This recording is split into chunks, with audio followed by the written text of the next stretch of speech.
Hi all, welcome back to my channel. ಇವತ್ತು morning 4 o'clock ವ್ಲಾಗ್ನ start ಮಾಡ್ಕೋತಾ ಇದ್ದೀನಿ. ಯಾಕಂದರೆ ಇವತ್ತು ನಮ್ಮ ಮನೆ ದೇವ್ರಿಗೆ ಹೋಗ್ತಾ ಇದ್ದೀವಿ. ಮನೆ ದೇವರು ಅಂದರೆ ಕದ್ರಿ ಲಕ್ಷ್ಮೀ ನರಸಿಂಹ ಸ್ವಾಮಿ ಟೆಂಪಲು, ಆಂಧ್ರ ಪ್ರದೇಶ್ ಹತ್ರ ಇರುವಂಥದ್ದು. ಸೊ ಇದು ಬೆಂಗಳೂರಿಂದ 220 kilometers ದೂರದಲ್ಲಿದೆ. ಸೊ ಅದಕ್ಕೆ ಬೆಳಗ್ಗೆ ಬೇಗ ಬಿಟ್ಟರೆ ನಾವು ರೀಚ್ ಆಗೋಷ್ಟರಲ್ಲಿ ಸರಿ ಹೋಗುತ್ತೆ ಅಂತ ಹೇಳಿ ಇವಾಗ ಬೆಳಗ್ಗೆನೇ ಎದ್ದು ಪೂಜೆ ಮಾಡ್ಕೋತಾ ಇದ್ದೀನಿ. ಬನ್ನಿ ಇವತ್ತಿನ ಡೇ ಹೇಗೆ ಹೋಗುತ್ತೆ ಅಂತ ನಿಮ್ಮ ಜೊತೆ ಶೇರ್ ಮಾಡ್ಕೋತೀನಿ.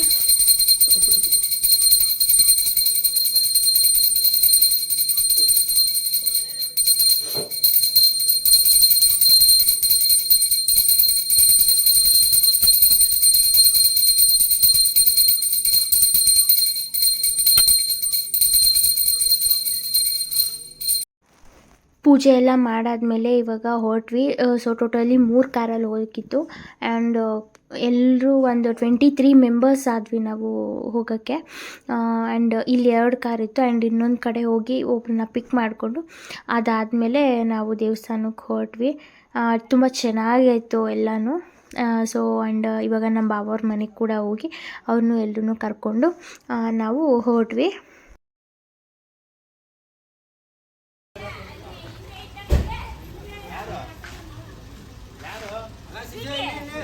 ಹಾಂ ಹಾಯ್ ಮಾಡು.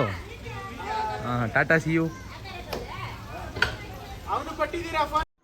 ಸೊ ಫೈನಲಿ ಎಲ್ಲರೂ ಕರ್ಕೊಂಡು ಏನೋ ಬಿಡೋಷ್ಟೊತ್ತಿಗೆ 7:45 7:30 ಆಗಿತ್ತು ಅಂತ ಅನ್ಕೋತೀನಿ. ಅಂದ್ಕೊಂಡಿದ್ದ ಥರ ಆಗಲಿಲ್ಲ. ನಾವು ಅಂದ್ಕೊಂಡಿದ್ದು ಅಟ್ಲೀಸ್ಟ್ ಒಂದು 5 o'clock ಬಿಟ್ಟರೆ ಹೋಗಿ ರೀಚ್ ಆಗೋಷ್ಟೊತ್ತಿಗೆ ಸರಿ ಹೋಗುತ್ತೆ ಅಂತ. ಬಟ್ ಅದಾಗಲೇ ಇಲ್ಲ, ಬಿಕಾಸ್ ಮಕ್ಕಳೆಲ್ಲ ಇರ್ತಾರಲ್ಲ, ಆಗಲಿಲ್ಲ.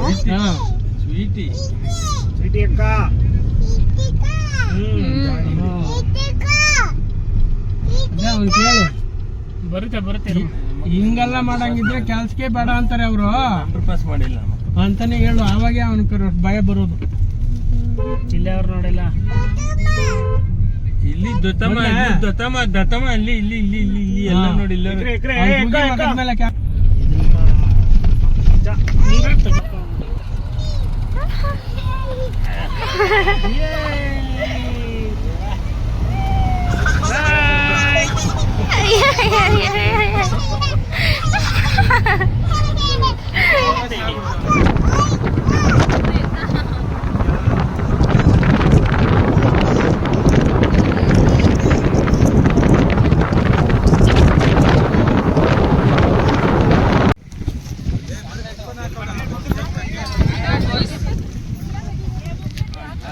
ಲಿಚಿ ಪಾಪ, ಲಿಚಿಮಾ ಏನ್ ಬೇಕಮ್ಮ, ಏನ್ ಬೇಕು?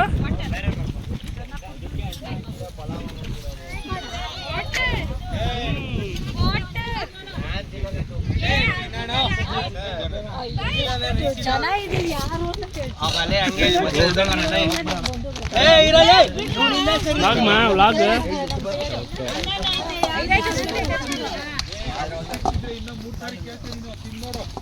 ಏನ್ ಬರೀ ತುಪ್ಪನೇ ಆಯ್ತಾ?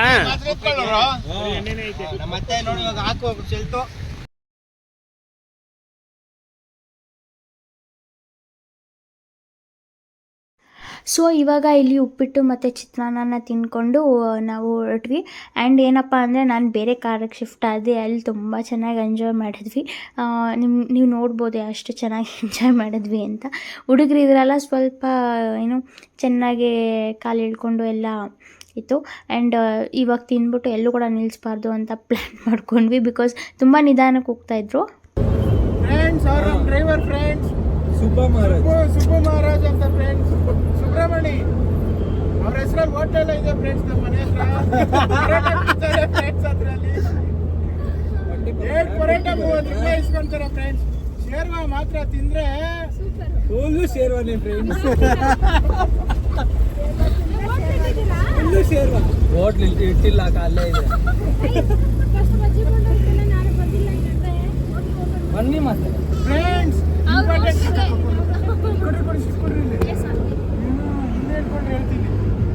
Important message friends. ಫ್ರೆಂಡ್ಸ್ ಮುದ್ದೆ ಮಾಡ್ತಾರೆ, ತಿಂದ್ರೆ ಮಾತ್ರ ಹೆಂಗಿರುತ್ತೆ ಗೊತ್ತಾ? ಮುದ್ದೆ ತರನೇ ಇರುತ್ತೆ ಫ್ರೆಂಡ್ಸ್. ಮುದ್ದೆ ಮಾತ್ರ ಇವರು ಮೊಟ್ಟೆ ರಾಕಿ ಒಬ್ಬನೇ ಫ್ರೆಂಡ್ಸ್ ತಿನ್ನೋದು ಬರೀ ಚಂದ ತಿಂತಾನೆ.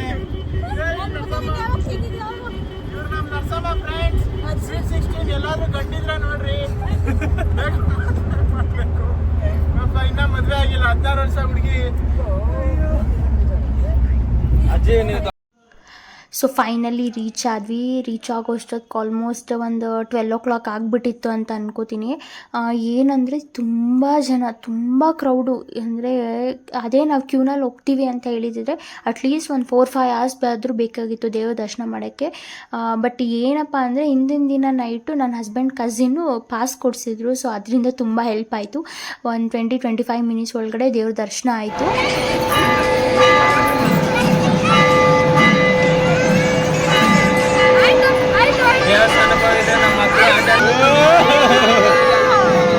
ಡವ್ವಿದು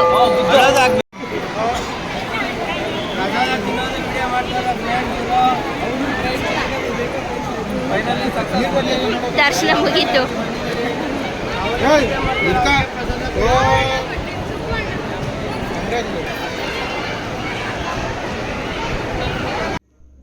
ಸೊ ದರ್ಶನ ಎಲ್ಲ ಮುಗಿಸ್ಕೊಂಡು ಬಂದಾದಮೇಲೆ ನಾವು ಈಶಾ ಫೌಂಡೇಶನ್ಗೆ ಹೊರಟ್ವಿ. ಅಂದರೆ ಮಧ್ಯಾಹ್ನ ಊಟ ಎಲ್ಲ ಮಾಡಿಕೊಂಡು ಈಶಾ ಫೌಂಡೇಶನ್ಗೆ ಹೊರಟ್ವಿ. ಇಲ್ಲಿಗೆ ಬರೋ ಅಷ್ಟೊತ್ತಿಗೆ 1-6 ಆಯಿತು. ಸೊ ಆ ಟೈಮ್ ಬಂದರೆ ಲೈಟಿಂಗ್ ಶೋ ಇರುತ್ತಲ್ಲ, ಸೊ ಅದನ್ನು ನೋಡ್ಬೋದು ಅಂತ ಹೇಳಿ ಬೇಗ ಬಂದ್ವಿ. ಆ್ಯಂಡ್ ತುಂಬ ಚೆನ್ನಾಗಿತ್ತು. ಇಲ್ಲಂತೂ ಆ ಲೈಟಿಂಗ್ಸ್ತಂತೂ ಏನು ಮೈ ಜುಮ್ ಅಂತ ಅನ್ನಿಸ್ತು. ಸೊ ನಾನು ಒಂದಷ್ಟು ಒಂದು ಸ್ವಲ್ಪ ಮಾತ್ರ ಕ್ಲಿಪ್ಪಿಂಗ್ಸ್ ಹಾಕಿದ್ದೀನಿ. ಸೊ ನೀವು ನೋಡ್ಬೋದು.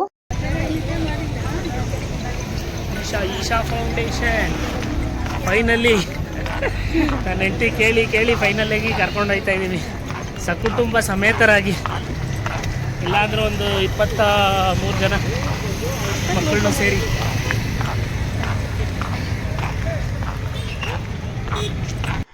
ಆ್ಯಂಡ್ ಈಶಾ ಫೌಂಡೇಶನ್ಗೆ ಬಂದರೆ ಇಲ್ಲೂ ಫುಲ್ ಜನ, ಎಷ್ಟು ಜನ ಇದ್ದರು. ನಮಗೆ ಏನಂದರೆ ಆಲ್ರೆಡಿ ಟಯರ್ಡ್ ಆಗೋಗ್ಬಿಟ್ಟಿತ್ತು, ಮತ್ತೆ ಕ್ಯೂನಲ್ಲಿ ನಿಂತ್ಕೊಳ್ಬೇಕಲ್ಲ ಅಂತ ಅನ್ನಿಸ್ತಾ ಇತ್ತು. ಬಟ್ ಏನು ತುಂಬ ಟೈಮ್ ಏನು ಹಿಡೀಲಿಲ್ಲ, ಬಟ್ ಬೇಗ ಮೂವ್ ಆಯಿತು. ಆ್ಯಂಡ್ ಇಲ್ಲೂ ಕೂಡ ನಾವು ಬಂದು ಒಂದಷ್ಟು ಫೋಟೋಸ್ ಎಲ್ಲ ತೊಗೊಂಡು, ಅಂದರೆ ಎಲ್ಲರೂ ಫೋಟೋಸ್ ತೊಗೊಂಡು ಎಲ್ಲ ಆದಮೇಲೆ ಫಸ್ಟ್ ಫೋಟೋಸ್ ತೊಗೊಂಡ್ವಿ. ಆಮೇಲೆ ಲೈಟಿಂಗ್ ಶೋ ನೋಡೋಕ್ಕೆ ಚೆನ್ನಾಗಿರುತ್ತೆ ಅಂದ್ಬಿಟ್ಟು ಬೇಗ ಫೋಟೋಸ್ ತೊಗೊಂಡು ಆಮೇಲೆ ಲೈಟಿಂಗ್ ಶೋ ನೋಡಿದ್ವಿ.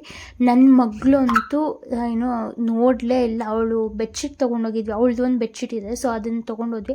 ಅವಳು ಅದನ್ನ ಹಾಕ್ಕೊಂಡೇ ಕೂತಿದ್ಲು. ಅದನ್ನು ಕೊನೆಗೂ ನೋಡಲಿಲ್ಲ. ನಾವು ಅವಳಿಗೆ ತೋರಿಸ್ಬೇಕು ಅಂತಲೇ ಕರ್ಕೊಂಡೋದ್ವಿ, ಬಟ್ ಅವಳು ಅದನ್ನು ನೋಡಲೇ ಇಲ್ಲ. ಬಟ್ ಇಟ್ಸ್ ಓಕೆ, ನಾವು ನೋಡಿ ಎಂಜಾಯ್ ಮಾಡಿದ್ವಲ್ಲ, ಓಕೆ ಅನ್ನೋ ಅದೊಂದು ಸ್ಯಾಟಿಸ್ಫ್ಯಾಕ್ಷನ್ ಇದೆ.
ಸೊ ಫೈನಲಿ ಏನು ಲೈಟಿಂಗ್ ಶೋ ಕೂಡ ನೋಡಿಕೊಂಡು ನಾವು ಮನೆ ಕಡೆಗೆ ಹೊರಟ್ವಿ. ಆ್ಯಂಡ್ ಇಲ್ಲಿ ತುಂಬ ಚೆನ್ನಾಗಿ ಕಾಣಿಸ್ತಾ ಇತ್ತು, ಬಿಕಾಸ್ ವೆಹಿಕಲ್ಸ್ ಹೋಗ್ತಾ ಇದೆಯಲ್ಲ, ಅದಂತೂ ತುಂಬ ಚೆನ್ನಾಗಿ ಕಾಣ್ತಿತ್ತು ಅಂತೇಳಿ ಹಾಗೆ ಒಂದು ವಿಡಿಯೋ ತೊಗೊಂಡೆ. ಆ್ಯಂಡ್ ಇದಾಗಿತ್ತು ಈ ವ್ಲಾಗ್. ಆ್ಯಂಡ್ ಒಂದಷ್ಟು ಫೋಟೋಸ್ನ ನಾನು ನಿಮ್ಮ ಜೊತೆ ಶೇರ್ ಮಾಡ್ಕೊತಾ ಇದ್ದೀನಿ. ಆ್ಯಂಡ್ ಈ ವ್ಲಾಗ್ ಏನಾದರೂ ನಿಮಗೆ ಸ್ವಲ್ಪನಾದರೂ ಇಷ್ಟ ಆದರೆ ಲೈಕ್ ಮಾಡಿ, ಶೇರ್ ಮಾಡಿ, ಕಮೆಂಟ್ ಮಾಡಿ. ಆ್ಯಂಡ್ ಇನ್ನೂ ಯಾರೆಲ್ಲ ನನ್ನ ಚಾನಲ್ಗೆ ಸಬ್ಸ್ಕ್ರೈಬ್ ಮಾಡ್ಕೊಂಡಿಲ್ಲ, ಪ್ಲೀಸ್ ಹೋಗಿ ಸಬ್ಸ್ಕ್ರೈಬ್ ಮಾಡ್ಕೊಳ್ಳಿ. ಆ್ಯಂಡ್ ನನಗೆ ಸಪೋರ್ಟ್ ಮಾಡಿ ಅಂತ ಕೇಳ್ಕೊಳ್ತಾ ಈ ವ್ಲಾಗ್ನ ಇಲ್ಲಿಗೆ ಎಂಡ್ ಮಾಡ್ತಾ and thank you for watching. ಸಿಗ್ತೀನಿ ನೆಕ್ಸ್ಟ್ ವ್ಲಾಗಲ್ಲಿ. ಅಂಟಿಲ್ ದೆನ್ ಟೇಕ್ ಕೇರ್, ಬಾಯ್.